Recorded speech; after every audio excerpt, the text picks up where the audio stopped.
Gente, hoje nós temos um grande banquete, uma palestra sobre o homem de bem. Tá, não deixa eu ficar deitado.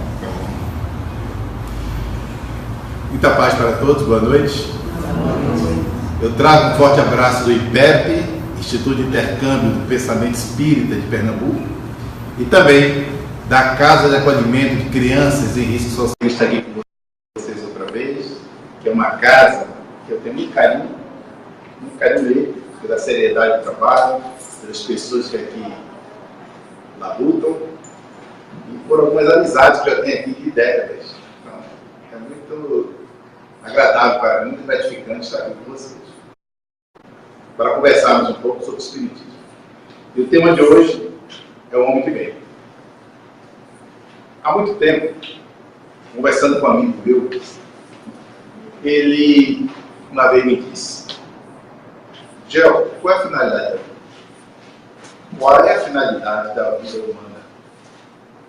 O que é que não é? E no meio dessa reflexão que ele fazia comigo, ele também perguntou: Deus existe? Diante do que nós observamos, Deus existe? Tem hora que eu acho que Deus existe, dizia ele. Tem hora que eu acho, eu fico na dúvida se Deus existe. Pelos contrastes da vida, pelas oscilações. Dizia aí mais ou menos o seguinte: se você me perguntar a vida, eu posso lhe mostrar em vários momentos a pujança da vida, mas também eu posso lhe mostrar a inércia da morte. Eu posso lhe mostrar a altivez dos montes, mas também eu posso lhe mostrar a baixeza dos pântanos. Qual a finalidade da vida? Diante desses contrastes, Deus, quem realmente é Deus? Reflexões filosóficas dele, de dúvidas, de oscilações, os conflitos fé e razão, razão e fé, momentos íntimos. E ele dialogava comigo isso há décadas, questionando sobre o porquê da vida humana, a finalidade da vida humana, e também sobre a própria existência de Deus. Deus realmente existe? Ou é uma invenção humana?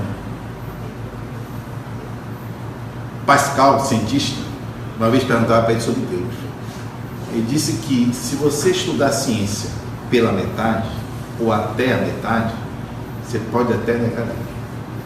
Mas se você estudar a ciência como um todo, apreendê-la como um todo, uma observação de cima para baixo, em sua amplitude, não tem como negar a existência de Deus. Nosso conhecido Albert Einstein, já com seus cabelos grisalhos, já mais experientes, ele disse uma vez mais ou menos o seguinte: para que nós possamos entender o equilíbrio do macromundo das galáxias, ou micromundo dos átomos, não dá para explicar tudo apenas pelas leis da física e da matemática.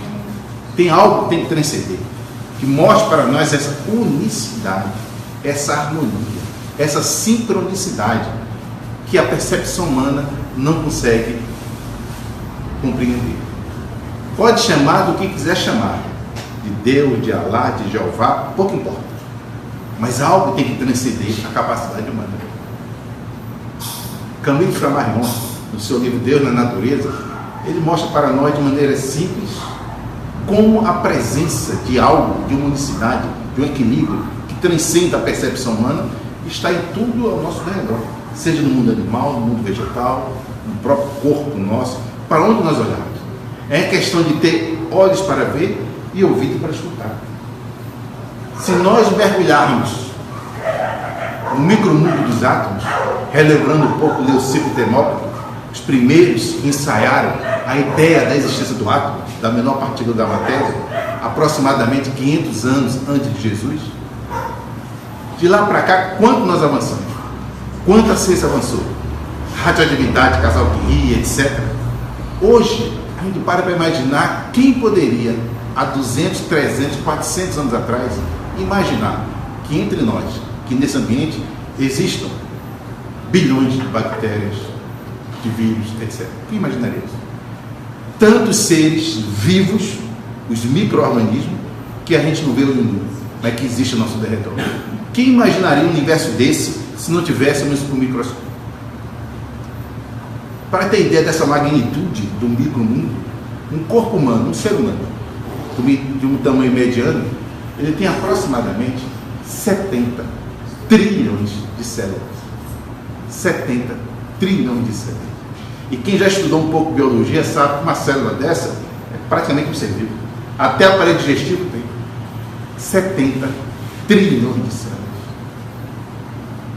É como dizia Einstein, não dá para a capacidade humana entender tudo isso sem algo que transcenda tudo isso que nós entendemos.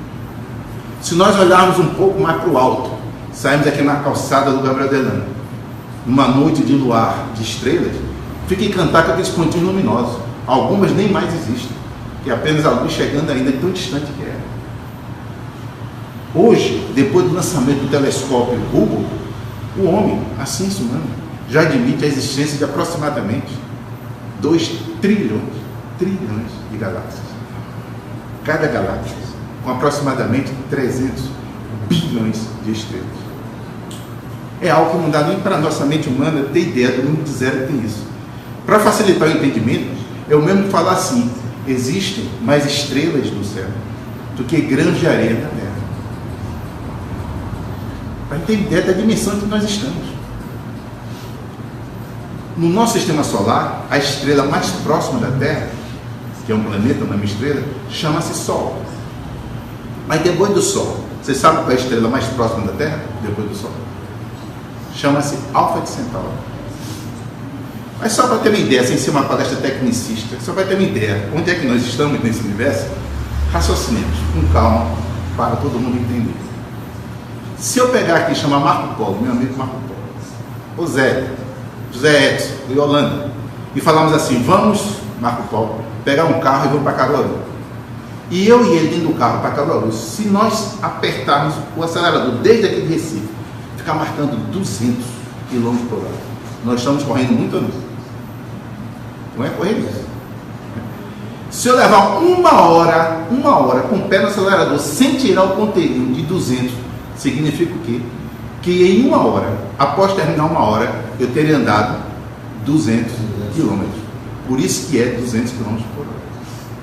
Agora vamos supor que eu e Marco Polo queiramos ir para Alfa de Centauro, que é essa segunda estrela depois do Sol. Então eu e Marco Polo teremos que pegar um carro, não seria um carro, seria uma nave, e também pisar no acelerador para chegar lá. Se eu pisar no acelerador, vou dizer a velocidade daqui a pouco, durante 4,3 anos, um pouco mais de 4 anos, ou seja, eu e ele entramos nessa nave. Vamos começar a viagem, Marco Polo? Vamos, liga aí o motor, ligou, pisa no acelerador, pisou, vamos viajar. Quanto tempo vai durar essa viagem, Gel? 4 anos. 4 anos sem sair daquela cadeira, direto, 24 horas direto viajando. 4 anos. E depois de 4 anos nós estaremos lá em Alfa Centauro, depois de 4 anos chegaremos lá. Qual é a velocidade que a gente tem que ir para em 4 anos, nessa velocidade, sem diminuir nada, chega lá em 4 anos? Sabe qual é? Em 1 segundo, a gente terá que andar 300 mil quilômetros. E mesmo assim, em 1 segundo, 300 mil quilômetros, que é a velocidade da luz, vamos levar 4 anos para chegar na segunda estrela, mais perto da Terra. E nós temos 300 bilhões de estrelas para cada galáxia, que existe 2 trilhões de galáxias. Dá para entender? Dá para entender essa dimensão? E dá para negar Deus depois disso? É aí que nós vivemos. Nós, seres humanos, estamos aí. Mas aí aonde? Numa dessas galáxias, num planetinha, que não é estrela, que não tem luz própria, usa a luz do Sol, chamado Terra, que nós amamos. E essa Terra que nós estamos aqui, segundo a ciência, que coincide com os dados espirituais, segundo Emmanuel colocou no livro Atualmente da Luz, foi formada aproximadamente 4,5 bilhões de anos atrás. Condensação de tudo, todo aquele processo geológico, vai esfriando, vai esfriando, vai esfriando. Depois de muito tempo esfriando, começaram a aparecer os primeiros seres vivos, que foram os protoplasmas, ou as unidades celulares, unicelulares. Os primeiros. Depois vieram os vegetais. Depois vieram os répteis, ou os animais primitivos. E só bem depois, aproximadamente, segundo a ciência, 1 milhão de anos atrás, apareceu o homem, após a chamada era pós-diluviana. E o homem apareceu. Dá para fazer um reducionismo disso? O homem morre, vai morar do lado de Deus. O homem morre, vai para o céu, vai para o inferno. Olha como nós estamos infantis, reducionistas, diante da finalidade da vida do homem na Terra ou no universo. Extremamente reducionista. E eu faço logo o link com o Leon Denis, quando ele sabiamente, mostrando a evolução nossa, disse naquela frase famosa: a alma dorme no mineral, sonha no vegetal, agita-se no animal, desperta no homem, mostrando todo um processo evolutivo. Então nós somos seres que estamos imersos no universo, que a gente não tem a mínima noção da dimensão disso. Quando nós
você fazer um carro através de uma impressora 3D. Você já é poupado daqui a pouco tempo. Você vai comprar uma roupa, uma camisa como essa, e não vai mais usar casaco, porque ela vai se adaptar à temperatura automaticamente. Se estiver na neve ou estiver no calor africano, aqui no Nordeste, ela se adapta automaticamente à temperatura mesmo. Já tem robôs, por exemplo, que ele sintoniza com a nuvem. A gente fala computador, nuvem, informação, e lá já diz tudo que é seu mordomo. Então você sintoniza ele com a nuvem e ele passa a ser um mordomo nota 1000 na sua casa, fazendo de tudo. Tudo isso é palpável, não é uma coisa assim, ficção, inventando, não, é palpável. Então nós estamos descobrindo que já existe o universo. Agora veja a potência desse universo, do Marco do Bico Negro. Então dá para imaginar uma ótica reducionista de que o homem existe para viver, para morrer e ficar morando ao lado de Deus? Ficar um olhando para o outro, numa inércia completa. Essa complexidade do universo, nós estamos dentro de uma ingenuidade, de uma infantilidade profunda em dar soluções profundamente simplistas e reducionistas diante dessa complexidade da criação. Então a finalidade é muito mais ampla, muito mais profunda.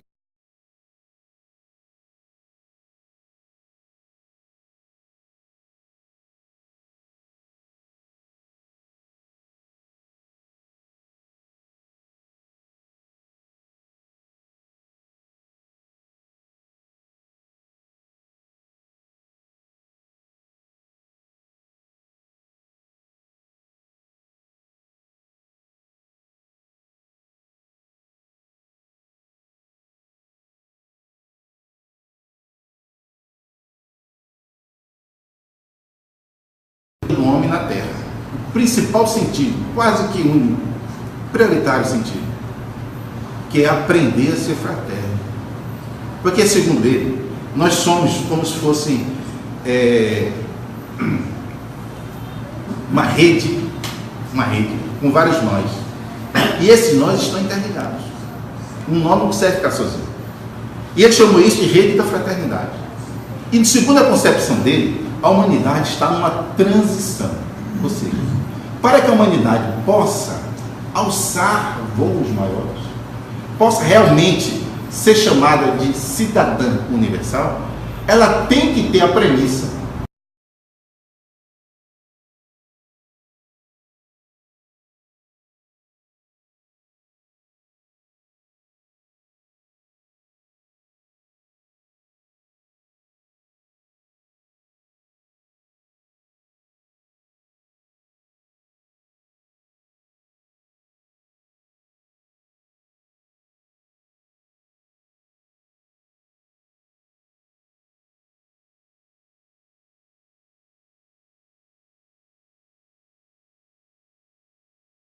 ele chamou de amar, ou nós não entraremos, não teremos a senha, ele disse a palavra senha, para entrar no outro estágio de percepção, no que se refere ao universo como um todo.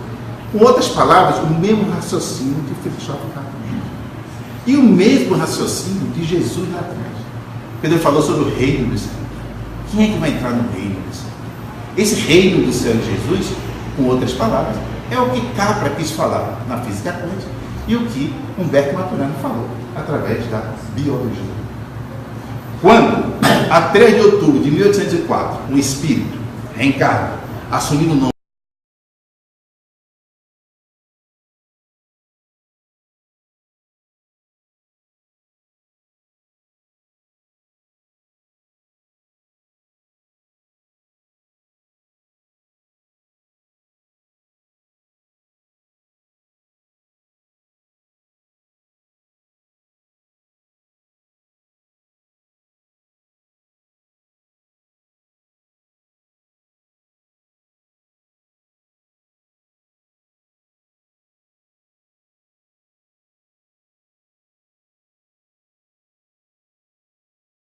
pedagógica, já que Pestalozzi também recebeu influência de Rousseau. Então uma coisa puxou a outra para estruturar melhor Kardec enquanto encarnado no desempenho da sua missão de codificador. Passa o seu tempo lá, quase 10 anos de sua vida, volta para a França, vai estudar, vai morar em Paris, tem sua vida normal, escritor, professor, pesquisador. Chega aquele ano famoso que todos conhecem, 1854, quando seu amigo Fortier foi que lhe deu mais detalhes sobre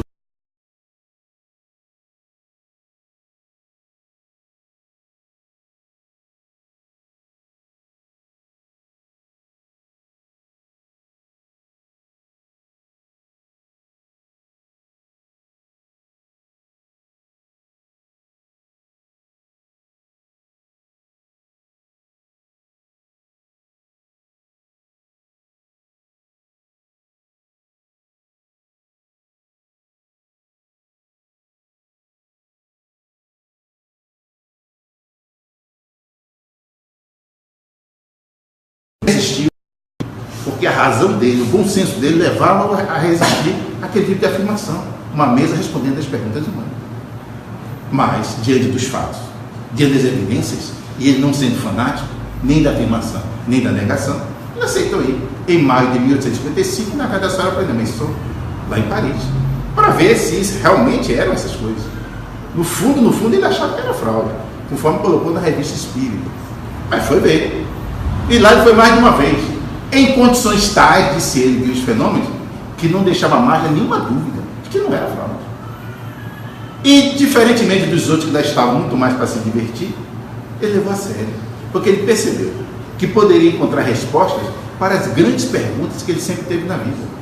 Quais seriam as grandes perguntas? Qual a finalidade da vida? O que é que nós estamos fazendo na Terra? Deus existe? Para onde nós vamos quando a morte nos abraçar? De onde nós viemos? Viemos de algum lugar? Por que as dores, os contrastes da vida? Por que a altivez dos montes e a baixeza dos pântanos? Por que a pujança da vida, como disse meu amigo, e a inércia da morte? Deus existe? De que maneira existe? Perguntas filosóficas, religiosas, científicas. Ele então juntou vários médicos, mais de 10.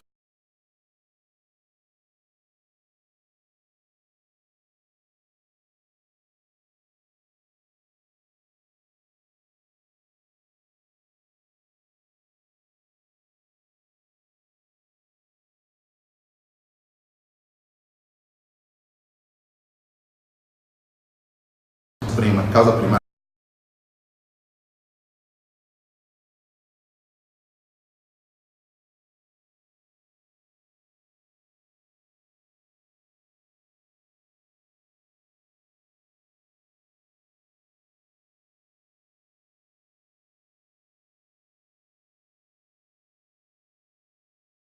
todas as coisas.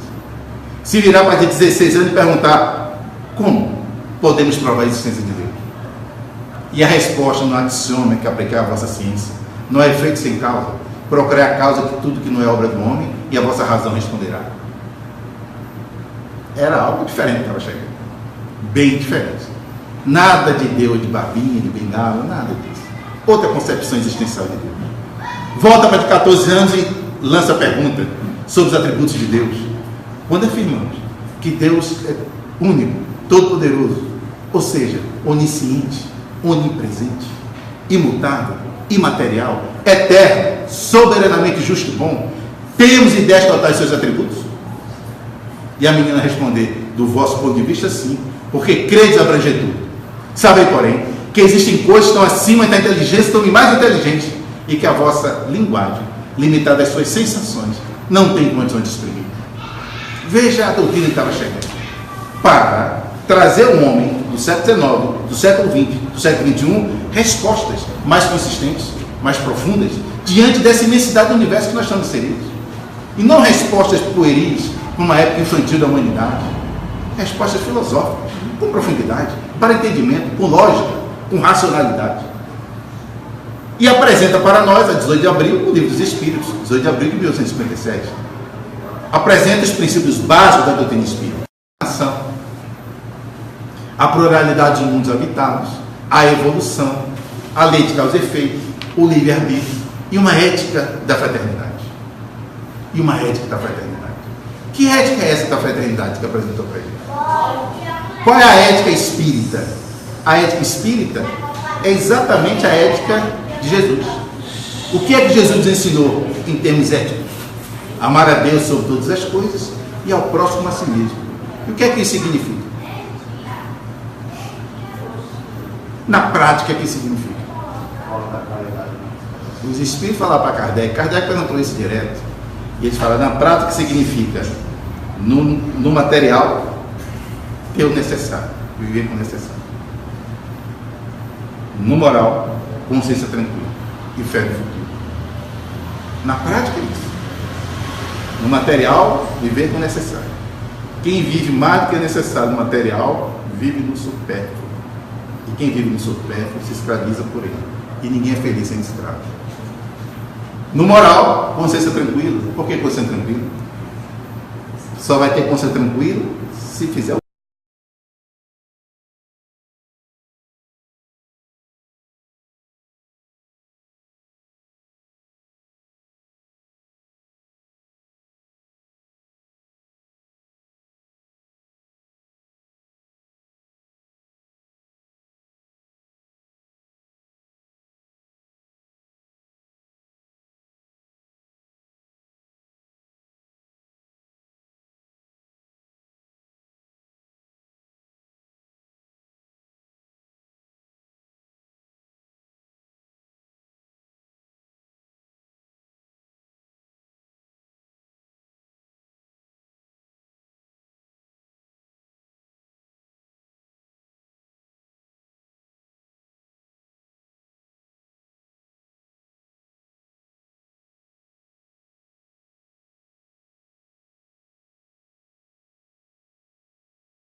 É um grande desafio. Eu confesso para vocês que antes de conhecer a vida de Gandhi, Mohandas Karamchand Gandhi, o pacifista indiano, eu tinha algumas dificuldades de entender como é que uma pessoa conseguiria ser pacifista diante de desafios tão grandes que lhe impulsiona emocionalmente para a violência. E ele, para mim, foi um grande exemplo no século XX. Para mim, ele foi um dos que melhores seguiu Jesus, porque conseguiu algo dificílimo. A Inglaterra, na época, dominando o povo indiano, humilhando o povo indiano. O povo indiano, a grande maioria, pedindo para Gandhi, para ele ser um líder que fosse pelo caminho da violência. Ele não era aceito 100%, ele tinha um questionamento. Muitos achavam que ele era mole, que ele era covarde, que ele era omisso. E mesmo assim ele sustentava um diálogo firme.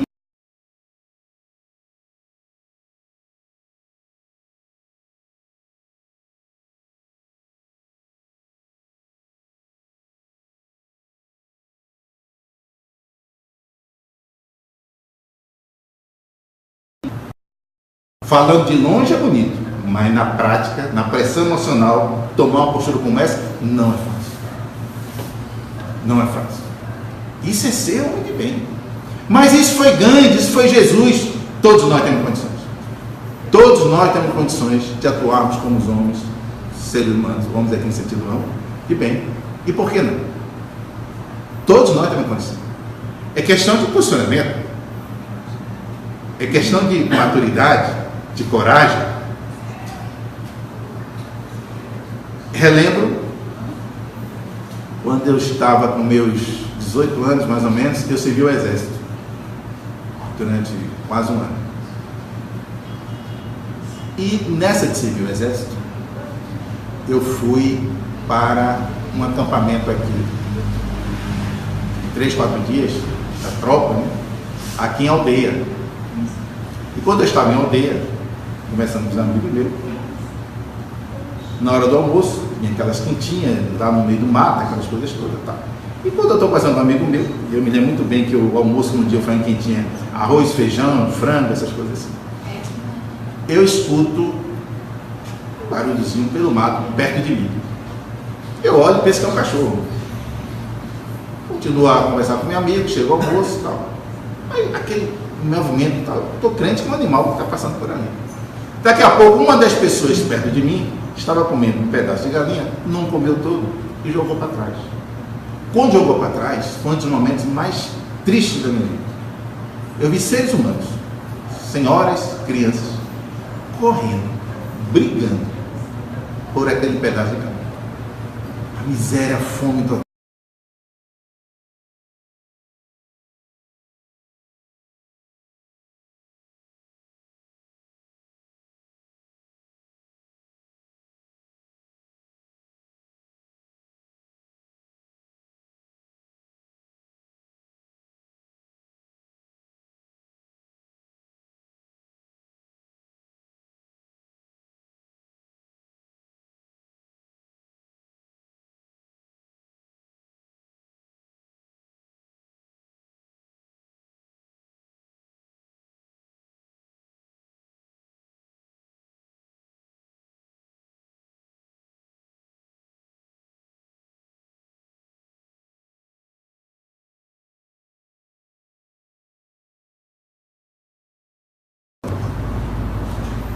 De reflexão.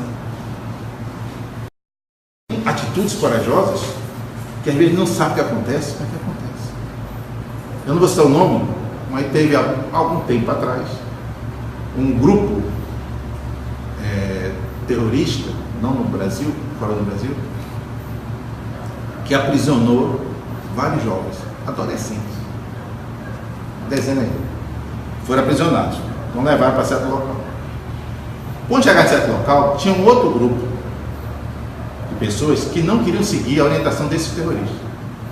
E aí, para testar se esses adolescentes eram realmente firmes com ele, o teste era os adolescentes matar os outros. Esse era o teste. Se não matasse, cada adolescente desse que não matasse, perderia uma mão. Sabe o que vai acontecer? Nenhum adolescente matou e todos perderão. Olha a atitude. Sei que é uma atitude poucos teriam, mas olha a atitude. Adolescente. Atitudes como essa, em pouco tempo, acabaria a miséria material e a discrepância dos contrastes humanos. Ou não? Às vezes nós temos fórmulas pseudo-milagrosas para resolver os problemas sociais do mundo. Seja ele materialmente falando, seja ele moralmente falando. E a falta de nós. Não é virar um santo da noite para o dia, como disse Bezerra de Menezes. Mas amanhã seja melhor que hoje. Mas seja mesmo. Porque santo da noite para o dia, ninguém aqui vai virar. Precisa de tempo de maturação. Mas ser melhor amanhã do que hoje, todos têm condições, é uma obrigação moral. Eu já disse aqui no passado e repito, o espírito André Luiz, através de Chico Xavier, já falava, se em 3 anos você não perceber melhoria moral na sua vida, algo de errado na sua vida. Porque 3 anos já é mais do que suficiente para você perceber melhoria moral na sua vida. Uma momento de reflexão. Há pouco tempo atrás eu vi um depoimento de um ex-prisioneiro daquela guerra que houve na Europa, na década de 90, ali Bósnia, Sérvia, não sei se estão lembrando. Então, uma pessoa dando depoimento, que ele vivenciou aquela época, morava em Sarajevo. E ele começou a contar uma coisa impressionante. Ele disse que vivia lá na antiga Iugoslávia e tinha os amigos dele. Todo mundo jogava bola, jogava futebol, tem negócio, todo mundo amigo. Mas aí começou a vir um pensamento radical político, de divisão de país, de todo aquele processo. E aqueles que eram amigos, jogavam bola, foram eles mesmos, colocaram o revólver na cabeça dele. Que homem de bem somos nós? Que sentimentos fraternos são esses? Que não sustenta, não enfrenta o primeiro teste, o primeiro desafio. Quando está todo mundo bem, é tudo muito fácil. Todo mundo sorrindo é muito fácil. Uma vez alguém me disse assim: já eu sou uma pessoa calma. Eu disse: você é uma pessoa calma? É. Parabéns. Eu sou uma pessoa muito paciente. Disse, parabéns, porque eu, Gel, a paciência é uma virtude que eu coloquei como prioridade crescer nela, por considerar-me carente nela. Então a paciência é algo que está sempre na minha mente, diariamente, para que eu exercite e consiga ser cada vez mais paciente. Porque é um ponto fraco que eu considero na minha personalidade. Mas se você já disse que é paciente, parabéns. Não, eu sou muito paciente, disse-me ele. É só para você não pisar no meu pé. Se ninguém pisar no seu pé, você foi impaciente, você está com problema de psicopatia. Porque se não pisa no seu pé, você fica impaciente. Ser paciente é ser testado. É como é que você está. Aí que você sabe como é que você está. Então como é que nós estamos na condição de homem de bem? Nós estamos atuando intimamente no conhece de mesmo e externamente, socialmente falando. Uma minha reflexão. Há algum tempo atrás, já faz um bom tempo, eu estive em São Paulo, na cidade de Bauru. E na cidade de Bauru, que no noroeste de São Paulo, eu fui lá um trabalho, na época um vínculo que eu tinha com o Ministério do Planejamento. Fomos eu e mais 3 amigos, faziam parte de um grupo de análise de gestão, etc. E nós fomos lá analisar a questão da gestão na área de segurança. Ali, porque Bauru na época, não sei como é hoje, ali no noroeste era o centro de segurança de todas aquelas cidades perto de Bauru. Então nós fomos para lá, para fazer uma análise na polícia militar, todo o centro de segurança lá e as cidades próximas de Bauru. Coincidentemente, nessa época, quando eu estivemos lá, estava, citar o nome dele, eu não sou juiz de ninguém, vou citar o nome porque é conhecido. Estava preso lá, tem a cidade próxima da Presidente Bernardes, Presidente Prudente, não lembro dele. E lá tem um presídio de segurança máxima, um dos presídios de segurança máxima que tem no Brasil. Nessa época, quando eu estive lá nesse trabalho em Bauru, na década de 90, estava nesse presídio preso, infelizmente, o famoso traficante Fernandinho Beirão. Então, lá conversando, eu vi toda a situação, ninguém me disse. Coincidentemente também, depois, alguns meses depois, saiu uma reportagem numa revista de grande circulação do país, confirmando aquilo que eu vi alguns meses antes lá. Foi o que eu vi. Lá tinha, na época, Fernando Beira-Mar, e ele tinha, na época, só para ele, 20 advogados. Não estou dizendo que a pessoa não tem direito à defesa, tem que ter direito à defesa. Mas se a gente imaginar que uma pessoa que lida com droga tem dinheiro para pagar 20 advogados, e o grupo dele, que é grande, tinha mais de 100 advogados defendendo. Eu vim embora de lá para cá. Chegando aqui, em um centro espírita, depois de uma palestra como essa, quando eu saí, assim, como aqui, do lado de fora, Aí alguém me disse assim, uma diretora da casa disse, Gel, tem uma pessoa que está querendo muito falar com você. Você pode falar com essa pessoa? Eu disse, posso. Cadê a pessoa? Aí chegou a mãe e a filha. A mãe chorando copiosamente. E a filha meio de cabeça baixa, do lado dela. A menina, na época, tinha aproximadamente 12 anos de idade. 12, 13 anos, 14 no máximo, nessa faixa. Eu sei entender por que daquilo. A mãe chorando muito, eu acalmando ela, fala o que houve. Então a menina meio desconfiada. A menina linda, bonitinha, parecia um bonequinho. Eu olhando para a menina, olhando para a mãe chorando e tal. Quando a mãe se acalmou, eu perguntei, conte-me, o que é que está acontecendo? Por que a senhora está chorando desse jeito? Ela disse, eu estou chorando desse jeito porque eu quero que você me ajude muito, estou desesperada. Por que o desespero? É minha filha. Sua filha? Está também um susto, que a menina está tão direitinho ali. Só para ver sua filha. Ela disse, ela está envolvida com drogas. Está envolvida com drogas? É. Aí eu disse, bom, então vamos fazer um tratamento com ela. Aí comecei a falar com ela sobre toda questão médica, tudo isso, agregada ao tratamento médico, a terapia espírita, enfim, somando tudo para ajudar aquela menina.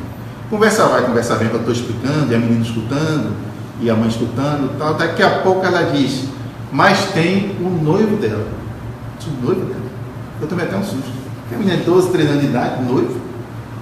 Eu olhei assim, não tem nada contra os amores com idades diferenciadas, mas 13 anos de idade, noivo. Tomei um susto. E eu olhei ingenuamente para o lado, tinha uns jovens passando, pensei que era um dos jovens ali da mocidade da instituição. Eu perguntei, quem é o noivo dela? Ele disse, não está aqui não. Ah, mas você é um jovem daqui, perto? Não, não. Ele tem 50 e poucos anos. Eu disse, como é? Ele tem 50 e poucos anos. Sua filha tem 12, 13 anos e a senhora permitiu que ela ficasse noiva. Mas eu não tinha mais pulso nenhum na situação. Eu disse, mas qual é o problema do noivo? Ela disse, é ele que dá drogas para ela. E é ela, vai como se fosse um avião, e leva drogas para Caruaru, Garanhuns e Petrolina. Como 13, 14 anos ninguém olha, ela vai levando as drogas porque ele é traficante. E ela, e noivo dela. E o que é que a gente faz? Eu disse, olha, a melhor ajuda que pode ter para ele agora, para sua filha eu já falei. Para a senhora também eu já falei. Agora, para ele, a melhor ajuda nesse momento é prendê-lo. Quando eu falei que é prendê-lo, a diretora que estava do meu lado escutando, ficou meio agitada assim, começou a mexer pelas costas. Gel, e a caridade? E a caridade? Eu disse, a caridade é prendê-lo. Qual é a caridade? Para todo mundo é prendê-lo. Por que prendê-lo? Por quê? Prendendo ele, se for uma prisão bem feita, ele vai não ter condições de continuar no erro. E vai ajudá-lo, para ele se comprometer menos. E até dar oportunidade para ele reflexão sobre o que vem fazendo na sua vida. Ao prendê-lo, além de ajudá-lo, diretamente falando, vai ajudar a libertar sua filha, que está escrava dele.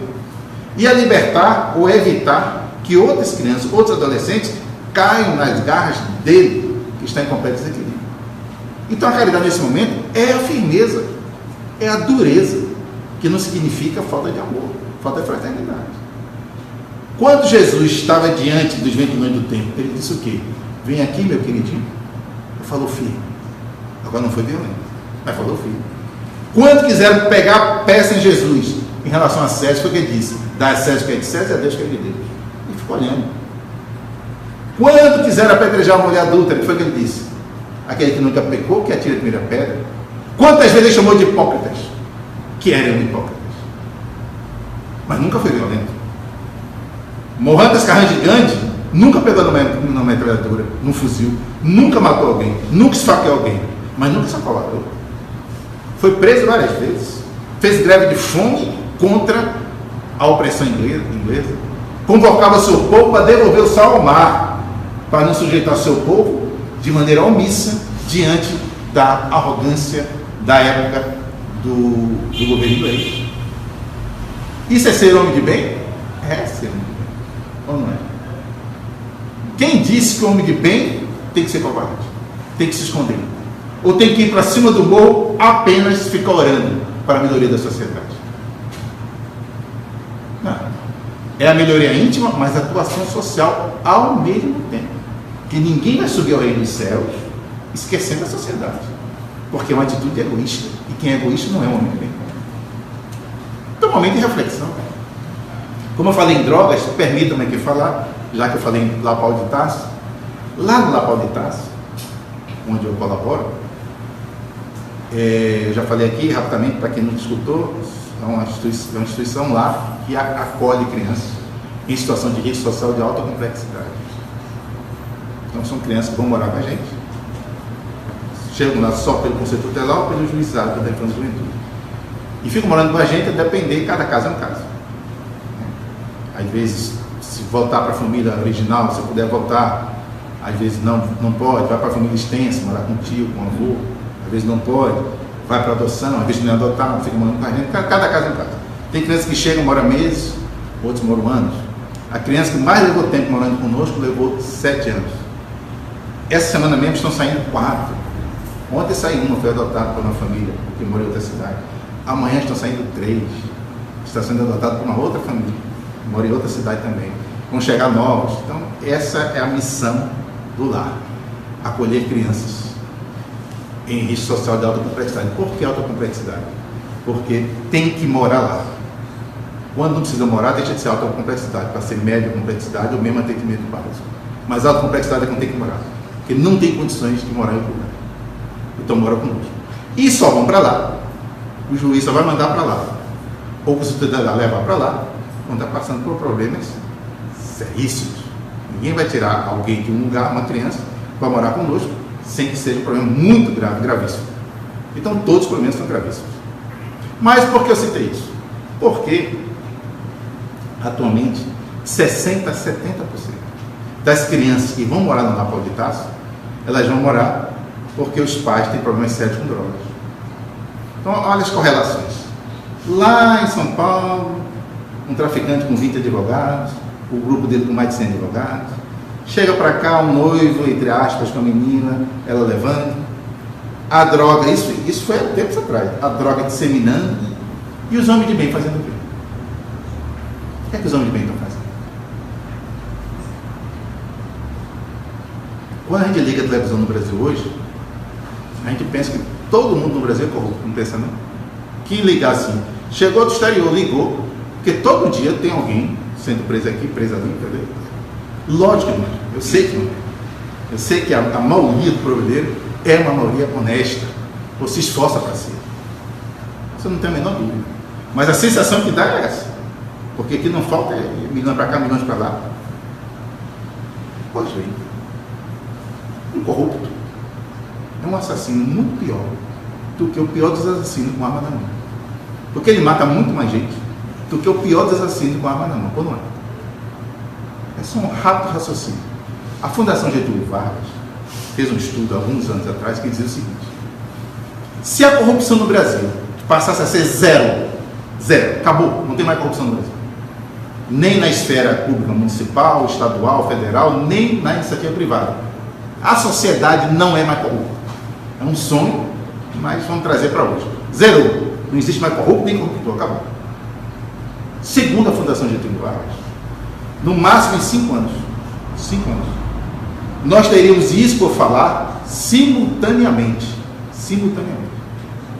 Zerou a corrupção? Zerou. Então em 5 anos nós vamos ter, no Brasil, miséria erradicada. Acabou a miséria. Só porque a corrupção acabou. Ao mesmo tempo, além de acabar a miséria, ao mesmo tempo, você teria salário, poder de compra do salário mínimo seria triplicado. Ninguém teria aumento de salário, o mesmo salário. Mas chegar no supermercado ia comprar 3 vezes mais do que compra hoje. Ia chegar ali na loja ia comprar 3 vezes mais do que compra hoje. Foi triplicado sem ter aumento salarial. Só porque a corrupção acabou. Então vamos juntando. Em 5 anos, acaba a miséria material. Salário mínimo, poder de compra triplicado. Vai poder construir 30 mil UPAs, unidade de plano de atendimento. Vai poder construir 25 mil escolas públicas. E ainda vai poder construir 1.300.000 casas populares. Tudo isso em 5 anos. Se a corrupção for zero. Quem é que mata mais? É quem está com o revólver matando ou o corrupto? Que evita que a sociedade tenha tudo isso. E quantas pessoas não morrem devido a tudo isso? O homem de bem tem que atuar aí também ou não? Lógico que tem que atuar. Não tem que estar onde tiver espaço para atuar de bem. Agora, saber como atuar. Essa é a diferença. Jesus atua em todos os espaços, mas como homem de bem, com equilíbrio, com a serenidade, com a firmeza, com a maturidade. Gandhi atuou. Martin Luther King também atuou, que tinha Gandhi como referência. Era um pastor protestante. Fazia passeata de 1,5 milhão de pessoas para ou pela igualdade racial. Nunca matou ninguém. E ele dizia: eu sei que vão me matar e vou morrer antes dos 40 anos, porque a violência não vai compreender a não violência. E morreu com menos de 40 anos com um tiro no coração. O mesmo dizia Gandhi: eu sei que morrerei pela violência, porque a não violência não é compreendida pela violência. E morreu com um ex-discípulo fanático. Essa é a postura do homem de bem, ou não é? E às vezes não precisa tanto esforço assim. Ah, meu Deus do céu, eu tenho que ser um Gandhi, não. Seja você mesmo. Seja Maria, seja Yolanda, seja Gel, seja Zélia. Mas focado. Eu sou eu mesmo, mas eu quero me esforçar. Eu quero deixar de ser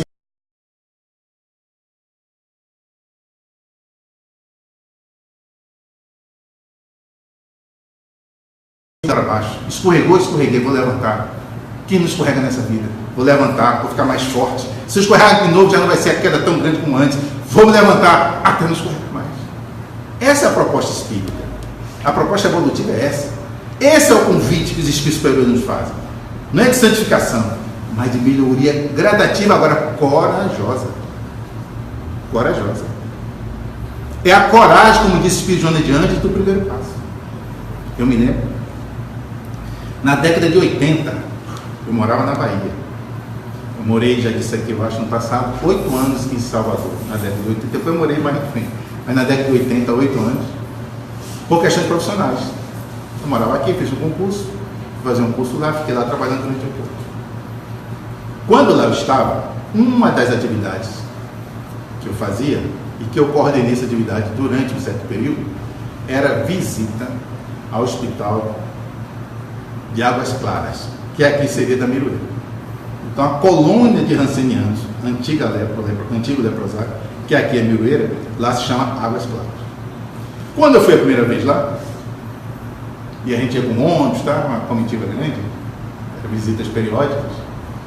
Quando lá eu cheguei, na primeira visita, já no final da tarde, terminando, era um sábado da tarde, terminando, eu fui na última enfermaria. Quando fui passando pela última enfermaria, fui chegando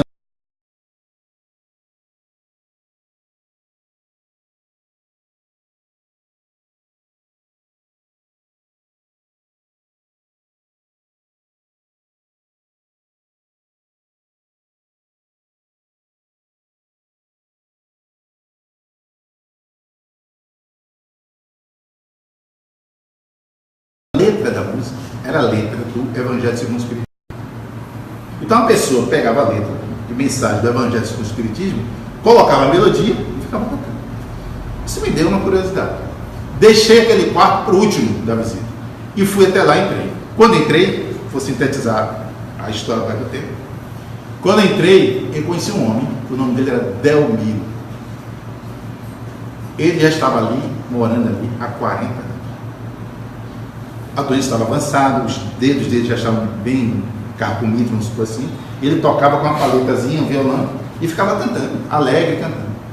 Eu disse: você é espírita? Ele disse: sou. Porque eu vi que a sua letra da música também era espírita. Ele é. Aí ficou rindo e tal. Aí começa a ver, eu perguntei: como é essa história? Ele começou a contar a história dele.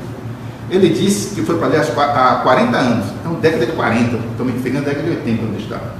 Imagine, década de 40. Nem visita lá ele recebeu naquela época. Era proibido para não pegar doença. Ele disse-me então o seguinte: naquela época eu era noivo, tinha minha família normal e casamento marcado. Quando eu descobri que estava com a doença, então meu mundo caiu. Acabou. Acabou o noivado. O casamento marcado acabou. Me tiraram do convívio da noiva, da família e todo mundo, para que a doença não se alastrasse. Era a mentalidade da época. E colocaram ele isolado, ficar longe também como Mirueira. Imagina naquela época, a cidade nem estava lá. Lá isolado. De uma hora para outra, ele, com todo aquele sonho, tudo foi demolido. E ele ficou internado lá em Águas Claras. Ele me disse então, quando aconteceu isso com ele, ele ficou com tanto ódio de Deus, de todo mundo, que ele era azedo, pior do que limão. Ninguém gostava dele lá na colônia e ele detestava todo mundo. Ele fazia questão de ser uma pessoa detestada, porque ele detestava todo mundo. Ele passou tempo assim, um ódio terrível. Até pensar em suicídio ele pensou. Então ele ficava assim, amargurado, só lamentando, xingando, tudo. Ninguém queria se aproximar. Ia lá, rabo para deixar comida para ele, ir embora, porque ninguém aguentava ele. E nem ele queria a presença de ninguém. Ele disse que ele era assim, ficou assim por um bom período. Mas aí, a partir de certo momento, abriram visitação ao local. E aí grupos foram visitar. Alguns grupos pequenos no início, mas um grupo de, vamos supor, de evangélico, de católico, de espírita. Ia visitar, outro ia visitar. E ele ficava amargurado no quarto dele, não queria receber visita de ninguém, e ficava observando a porta da frente do quarto dele. Por quê? Porque ele estava no quarto, porta com porta, no outro quarto era um outro cliente. Só que o outro cliente exalava um odor terrível, segundo ele, pela doença e pela medicação que tomava. Então ninguém aguentava o odor do doente que ficava porta com porta com ele.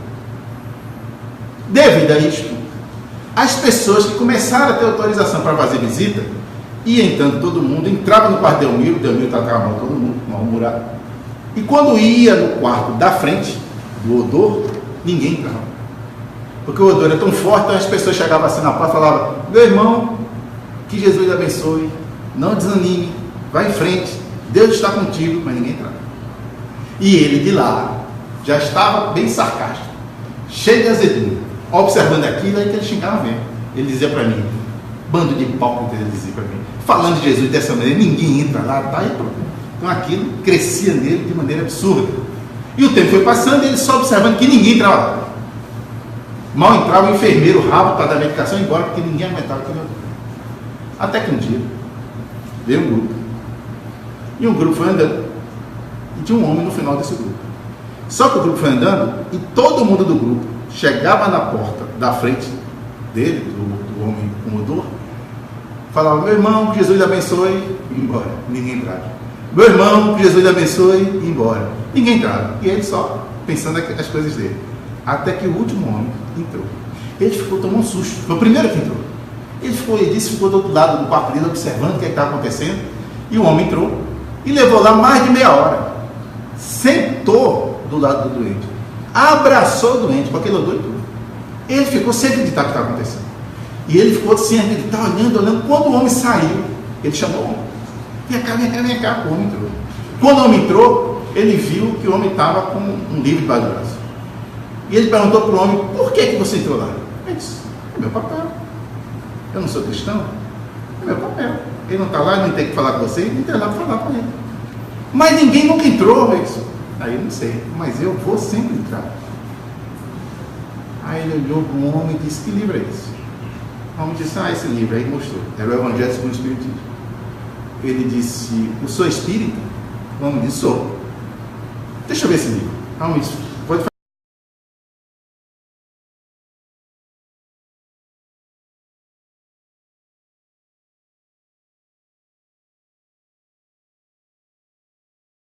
Quando o homem voltou à visita seguinte, chegou para ele e perguntou: você gostou do livro? Ele disse: não só gostei, como me tornei espírita. E a partir de agora, eu vou ser uma outra pessoa.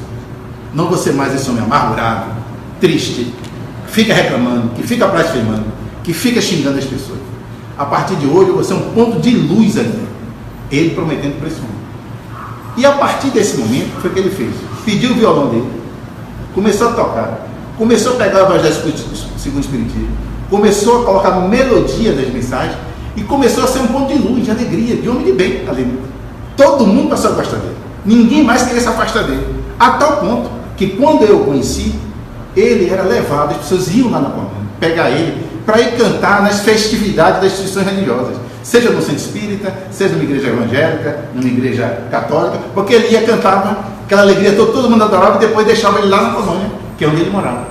Então ele passou a ser um ponto de luz, um verdadeiro homem de bem. Por quê? Por duas coisas. Primeiro, por ele ter despertado e dado esse passo adiante, deixando para trás aquele mundo de amargura. E segundo, porque teve alguém que foi um verdadeiro homem de bem e deu o exemplo do primeiro passo. Naquela hora decisiva, ele entrou, não se acovardou. Ele entrou, não ficou apenas no discurso fácil, porque o exemplo é que arrasta, como diz irmão. Ele teve a coragem de ir lá, sentar, abraçar, beijar. Não ficou tagarela dizendo o que é que fez, deixou de fazer. Não pegou nenhuma arma, mas mudou o íntimo daquele homem, porque foi arrastado pelo exemplo do verdadeiro homem de Deus. E fazer isto que esse homem, que ninguém sabe o nome, fez, não precisa ser um baluarte, só basta ter a dignidade e a coragem dos homens de boa vontade.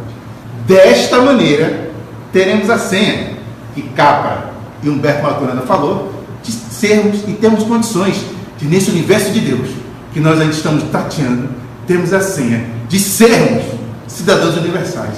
E com isso, merecermos acessarmos, entrarmos, penetrarmos naquele sonho famoso que Jesus colocou para nós, o Rei dos Céus. Muita paz, muito obrigado.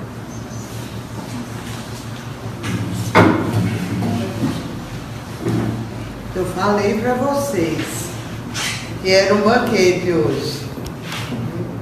É pena que, como diz Estevão Coimbra, o relógio materialista. Eu ficaria ainda muito tempo e acredito que todos nós ficaríamos ainda muito tempo, Geu, ouvindo essas histórias maravilhosas que nos levam a refletir. Como disse Geu, o homem deu o exemplo, mas é necessário que a gente queira fazer a mudança. Porque a mudança ninguém vai fazer por nós. Ninguém vai nos obrigar a fazer. Ninguém vai fazer com que a gente faça. Nós é que temos que fazer. A psicóloga americana Mary Ferguson, ela diz uma frase que eu gosto muito. Ela diz: não podemos ficar esperando que o mundo se transforme. Nós somos a própria força transformadora do mundo. Eu estou preparando um trabalho para amanhã, no Lar de Silas, que fala sobre a liberdade natural. E aí fala exatamente da dependência um dos outros. E obrigada, Geo, por me lembrar de Capra, para eu usar amanhã. E a teoria de sistemas diz exatamente isso. Todos nós estamos interconectados. O que a gente faz afeta os outros, o que os outros fazem afeta nós.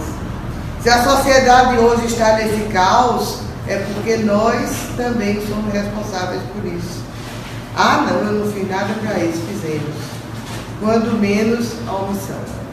Então vamos levar para casa essa reflexão que Geo nos trouxe de uma forma tão boa.